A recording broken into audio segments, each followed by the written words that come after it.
अध्याय 4 शिक्षा की आवश्यकता। जगत के रचयिता ने तुम्हें शिक्षा पाने के योग्य बनाया है, इसलिए तुम्हारा यह परम कर्तव्य है कि तुम जहाँ तक भी तुम्हारी शक्ति में है वहाँ तक अपने को शिक्षित बनाओ। बिना शिक्षा के तुम भलाई तथा बुराई में ठीक ठाक भेद करने में असमर्थ हो। तुम्हें अपने अधिकारों का ठीक ठीक बोध नहीं हो सकता। शिक्षा तुम्हारी आत्मा का आहार है। बिना शिक्षा के तुम्हारी शक्तियाँ ठीक उसी प्रकार दबी हुई तथा निष्फल पड़ी रहती हैं, जिस प्रकार जागरूक किसान के परिश्रम के बिना जल से रहित तथा बिना जोती हुई भूमि में पड़े हुए बीज की उत्पादक शक्ति। शिक्षा का अर्थ अक्षर ज्ञान नहीं, अपितु सच्ची शिक्षा वह है जो व्यक्ति को अच्छा इंसान बनाती हो, दूसरों के दुख दर्द समझने की संवेदना विकसित करती हो। हम जिस समाज से, जिस देश से दिन रात कुछ न कुछ लेते रहते हैं, उसे बदले में हम क्या देते हैं? हम अच्छे इंसान बन भी सके हैं या नहीं? केवल खाने पीने और पैसा कमाकर मोटर बंगले खरीदने में अपने जीवन को धन्य मान रहे हैं, या किसी बेसहारे को भी कभी सहारा दिया है? कभी किसी लाचार मजबूर आदमी के आंसू पोंछे हैं?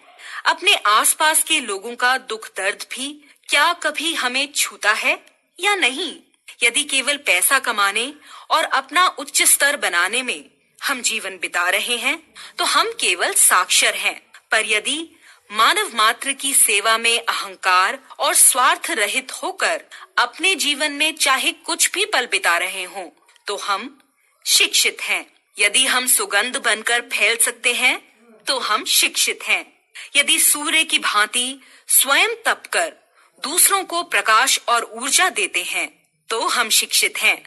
यदि वृक्षों की भांति खुद धूप में तपकर औरों को छाया और पत्थर खाकर मीठे फल दे सकते हैं तो हम शिक्षित हैं। शिक्षित मनुष्य निज शक्ति के अनुसार राष्ट्र को भी उन्नति की ओर ही खींचता है। स्मरण रखो कि बिना कष्ट सहन तथा स्वार्थ त्याग के संसार का कोई भी महान कार्य सिद्ध नहीं हो सकता। हमारे देश के जो धनाढ्य लोग परोपकार के कामों में अपना धन व्यय करना चाहते हैं, उनके लिए देश के बालक बालिकाओं के लिए स्कूल तथा कॉलेज खोलने से बढ़कर देशोपकार का और कोई कार्य नहीं हो सकता। जो लोग सार्वजनिक सेवा में अपना समय लगाना चाहते हैं, उनके सामने शिक्षा प्रचार के कार्य से अधिक पवित्र कार्य नहीं हो सकता। यदि देश का प्रत्येक शिक्षित युवक ऊंच नीच के घृणित विचारों को छोड़कर अपने आसपास के रहने वाले 4 बच्चों को भी प्रतिवर्ष अशिक्षित से शिक्षित बना देने का संकल्प कर ले तो परिणाम अत्यंत उत्साहवर्धक हों। जापान का शिक्षा संबंधी इतिहास अत्यंत शिक्षाप्रद तथा उत्साहवर्धक है। जापान में देश का प्रत्येक नागरिक अपनी शक्ति के अनुसार देश के 1, 2 व अधिक बच्चों को अपने घर में रखकर उन्हें भोजन, वस्त्रादि एवं शिक्षा देना अपना कर्तव्य समझता था। छोटे से छोटा जापानी अपनी शक्ति के अनुसार इस महान राष्ट्रीय यज्ञ में थोड़ा बहुत भाग अवश्य लेता था। जापानी स्कूलों के अध्यापकों को सदा से बहुत कम वेतन मिलता रहा है, फिर भी ये लोग प्रायः देश के रिवाज अनुसार 1-2 विद्यार्थियों को अपने साथ भोजन अवश्य कराते थे।